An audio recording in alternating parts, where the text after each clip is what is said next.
You know your customers are on YouTube and they're watching something, but what are they watching? When are they watching it? And how are they watching it? Your customers are on YouTube already. The question is, are they watching you? Are they finding you? Do they even know they need you? And Shelley, there's so many different ways to watch YouTube. You can be on your computer, you can be on your phone. What are the ways? Well, when you're watching YouTube as a viewer, there are so many, like you said, different ways, different platforms, different interfaces, as we like to call it, because some people are watching YouTube on their Apple TV through an app, on their televisions, on their laptops, of course, and not as much as you would think. The majority of traffic that is watching YouTube is usually driven on mobile sites and mobile devices, so the majority of that time is going to be on phones, but other handheld devices such as iPads, other tablets, there are a whole bunch of different surfaces that you can have it on. Even now you can get it on things like Kindle. There's an entire app and ecosystem for that too. Can you watch YouTube on Kindle? Yeah. I know you can watch it on your gaming console. There's just a lot of different ways. Like on Nintendo Switch. I've seen that. Yeah. And that, I imagine that comes under when you're looking at your YouTube analytics, that's supposedly under the TV area. And I was talking with a client recently, and they were saying they couldn't figure out why some video had really blown up, right? They're like, what is going on? Why is that?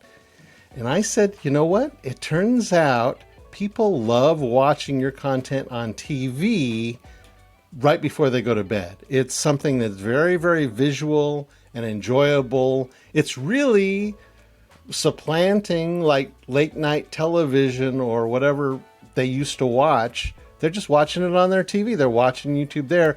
And people watch it on TV usually a lot longer. Yes, absolutely.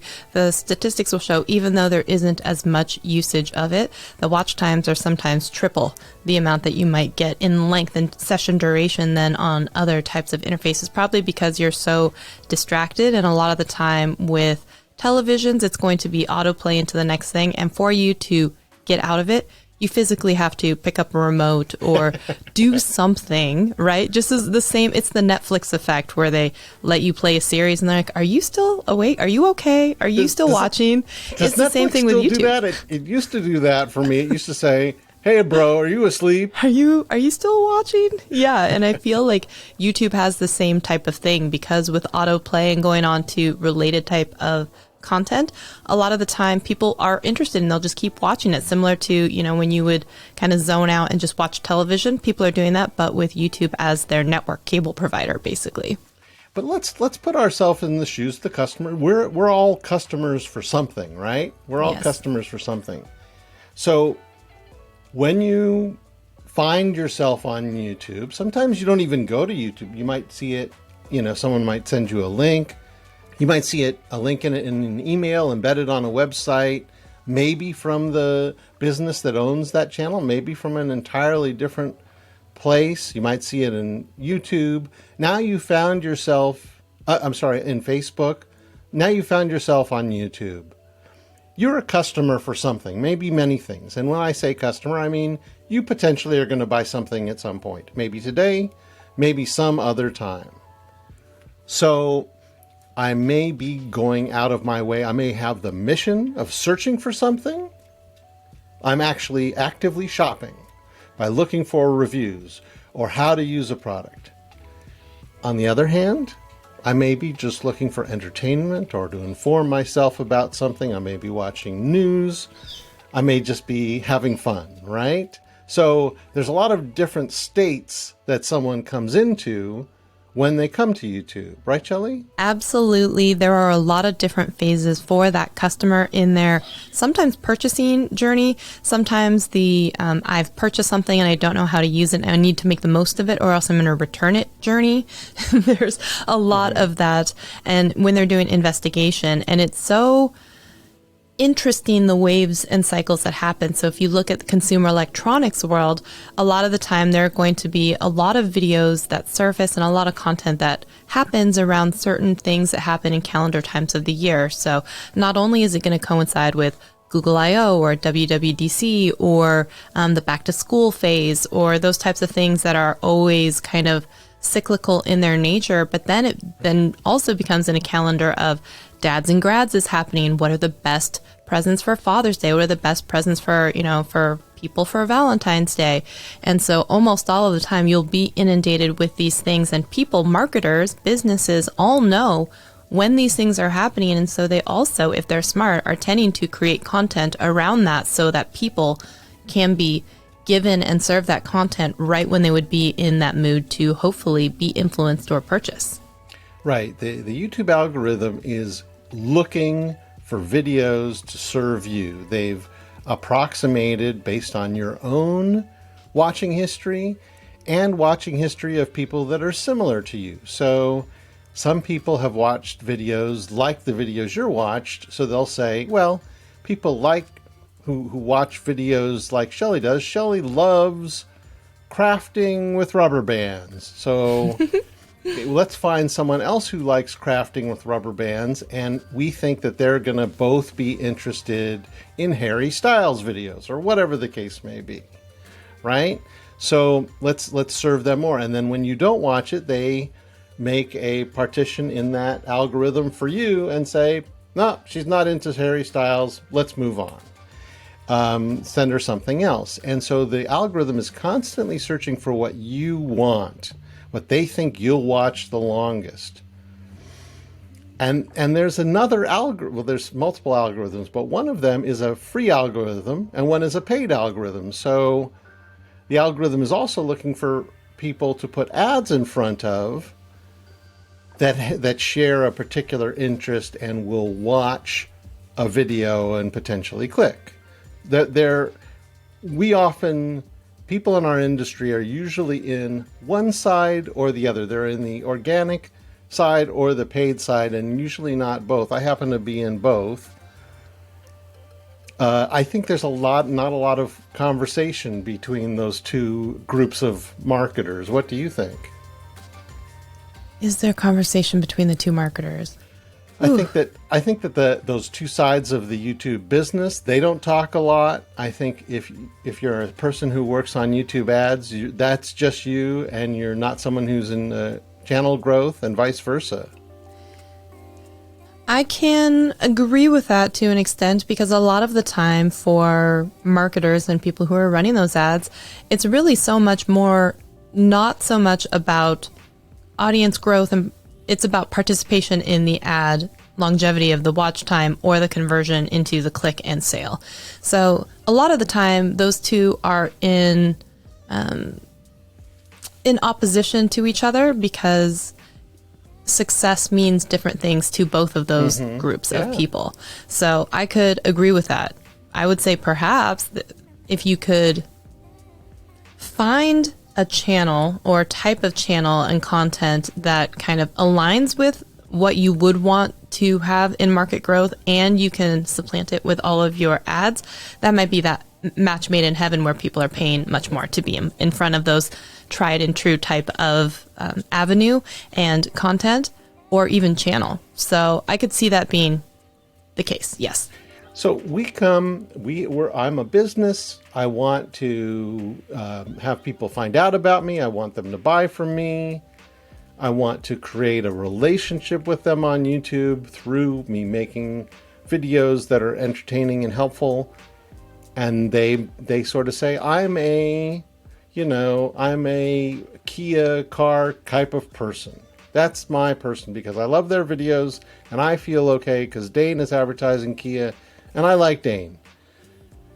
But here's the thing. It's not just a neutral medium. There's an arbiter there, a big arbiter, and their name is YouTube. And they're deciding who sees what at any given time. But they are not impartial. They have a multi-billion-dollar motive. And how do they express their motive to your customers that you want them all to rush from your video to your website?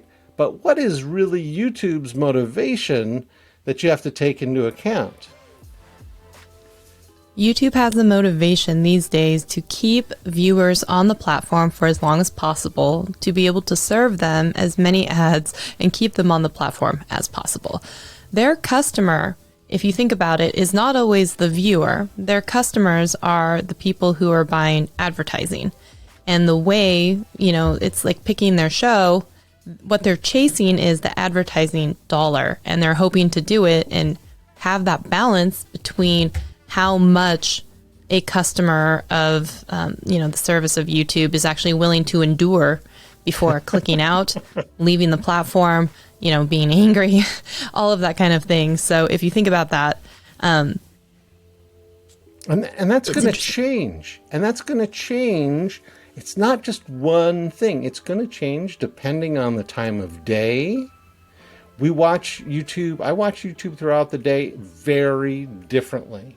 Mm-hmm. I watch it on different devices very differently. So, and I may tend to click on ads more at one time of day or one type of device more than another. If you just for myself, I tend to start the day looking at my phone. Then I move on to my laptop where I spend a ton of time, and my phone becomes secondary. But I sometimes flip back to my phone throughout the day. After my work day is done, I may be on my phone for a while. Then my own personal habits tend to move to an iPad. As I talk this through, I realize I am far too much on my devices. I am not a TV person, meaning not that I don't watch TV shows. I just don't watch them on the TV. I generally watch them on an iPad. So that's what that is for. And they could be on YouTube, but it could be some other streaming service as well. So you can imagine different devices, different amount of time span we're willing to spend, different ways we want to interact. For when I'm on mobile, I sometimes prefer the ads to be vertical. I prefer that sometimes. I'll watch that longer. It takes up the space better. How do you think that, do you think I'm typical? Do you think I'm unusual? What do you think? I think that you would be in a very similar category to a lot of people. So based on the device that they're on, it can dictate how different their viewing patterns might be. So a lot of us, do tend to wake up or go to bed with sometimes a device in hand, which is not always great for our mental health, but that's a whole other conversation. And then when we leisure, we have usually larger screens, right? We have iPads, or we have other tablets, or we have televisions, or we have, and we tend to be more relaxed, and we tend to watch longer and have more patience for some of those things. And when you are, in the morning, you're trying to get going, you're trying to get as much, caught up. It always seems like you're catching up. And so you're swiping on to the next thing. And you hit on something really interesting, because you said, I will sit through a vertical ad, and multiple reasons why absolutely that would make sense. I mean, they've done tons of research already on the same ad spend between vertical and horizontal ad for the same product. And the spend is almost always a better return on investment when it's actually a vertical type of ad. And so not only do they convert higher, but they're usually cheaper to gain more attention. So it's fascinating to me. And you just kind of said it right there too. So I'll watch it on vertical. And the fact that you have less distractions on screen at the same time, because of the wide ways, a lot of the time people still hold their phone in that portrait orientation. But if the video is wide, then you're scrolling and you're seeing the other thumbnails, you're reading the comments. And with a vertical ad, you don't have that luxury. So you usually are more inclined to stay on that page and watch it for longer. So honestly, if I were also advising a lot of companies, because of the increased traffic with mobile devices and the better conversion and the cheaper acquisition, sometimes I think it might be more interesting to run more experiments with vertical ads. I tell you, that's what we're doing for some clients now. And we're finding, and it really depends, I can tell you, it is vastly different depending on the time of day. The time of day is super, super important. The early morning working period, not so good for 6-minute vertical ads, but in the evening, we can do great. And so I want to talk a little bit about types of customers. And let's say you were deciding to run ads, but you only wanted to run them during that period. Or you were deciding when's the best time to release a video where most of your audience is going to be on. Maybe you want to release it a few hours earlier so it's uploaded and ready to go, and they're the first people to your number one type of audience is your first people to see it, and they're excited about that. I think you actually just mentioned something, and maybe you didn't realize you went by it, and you said when your peak audience is on and being on before them so they have something to watch. And I think a lot of people mistake that because they'll go into their analytics and they'll say, hey, my audience is watching more at 5 o'clock. So let's release this video at 5 o'clock. And I'm like, no. It actually would have been better to do it, an hour before then or 45 minutes before then. So then also one of the problems, if you release at 5 o'clock, let's say, tons of other channels are also releasing at the exact same time. So I like to tell people to do it, even if you were going for that window, 5 or 10 minutes off of that mark if you're scheduling, because you don't want to be in this sea of 50 other videos that all released at 5 o'clock because they all use the same scheduler. So I would do it even at like 4:55, 4:53, so that if you are trying to hit that, let's say 6 o'clock wave, your video is still going to be in there a little bit sooner. That's just an insight thing for me, though. Yeah, you can do it at an oddball time, and that be your time, particularly if you feel everyone's launching, for instance, at 9 a.m. every morning. Well, what if you were the person that launched at 8:47? Because, or what if your video was the lunchtime video? Everyone had a habit that they knew it was lunchtime, and that was the thing they did. Well, people take a break during that time to eat lunch, and maybe some people watch YouTube. Well, the great time to have that would be right before the lunchtime. Of course, you'd want to think about the different time zones across the country. So if you're on the West Coast, it's noon, but it's already 3 p.m. on the East Coast, so you probably, for lunchtime, and you're on the West Coast, you'd want to do it at 9 a.m. because it's already noon in the East Coast. And a lot of people don't think about the fact that it's not about what time is convenient for them personally to sometimes publish a video, but it might be best to think about what is the intended audience that you're hoping to reach, and when would they be online, and when would they find the most benefit to watching your content. So also it may be that it could be at very weird times of the day because, if you're located in Seattle, but your demographic is all located in Japan, maybe releasing a video, at a great time for you is not great for them. Or, and if you're someplace else in all of a sudden the Philippines and it's a day ahead of you, you can't be like talking about the day before. So, you really do have to keep that in mind as well. If you're also, the two hardest things are always time and money, right? Trying to calculate time or trying to calculate money across different currencies and time zones. But if you can figure out then your ideal customer, maybe when they're going to be online and it's going to be beneficial to them, that can be also a big feather in your cap for especially making conversions. Just as an example of different types of products and how people might be thinking of them differently, a few years ago we managed a top girls clothing line YouTube channel, and kids' videos have changed a bit since then, but we taught girls how to do crafts and the latest dance, like back when the floss was big. Remember the floss? Mm-hmm. Stuff like that. How to do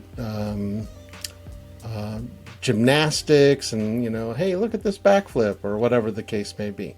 So I can tell you those kids were online right after school. That seems logical, right? They're not going to be watching a lot of videos during school. So like 2:30, 1:30 on the West Coast is right around the time on the East Coast. They're also not going to be watching it very late. They might watch it early in the morning on Saturday. Now, a B2B product, I can tell you those folks are watching them at work on laptops. The kids, they were watching it on phones. The B2B folks, they're watching during 9 to 5 on laptops or desktops. We helped an automotive product for people who fix their own cars. It turns out a lot of the big traffic for that was Thursday night late, Friday night late, Saturday morning, and Sunday morning. That's when people think about their weekend projects, and we could just visualize them outside of the auto parts stores trying to think about what they're going to buy and watching a video about how to fix something using similar products. Mm-hmm. If it's in entertainment or travel, people love watching that on their TVs because they're very visual. Yes. That's going to be generally later at night. Now, over the past few years that people have started to work more at home, I think we've seen a growth in TV because what I think is that people's home office is in their TV room. And so they're using it as a second screen while they're working. We're not seeing it as much over the past year, but we did see that 2020 and 2021 a lot. I would fully believe that a lot of during the pandemic and shutdown, when people were working from home, that the TV usage would have been quite high because a lot of people probably also have, they have 8, 9, 10 hour live stream or, recorded sessions of music that sounds like coffee house vibes, like this lo-fi music that people like to work to, this techno playlist. And so people were probably getting, tons and tons and tons of watch time from people just using it as that filler in the background for the music that they just needed to have something on in the background. So absolutely, I would have seen that. Now, if somebody's watching a study time video or whatever we call whatever that genre is called, like the Pomodoro and the productive. Yep. Yeah. Do we call it productivity listening? Is that what we call it? Some people do, and some people really enjoy the timed aspect, especially people who tend to sometimes get easily distracted or off course.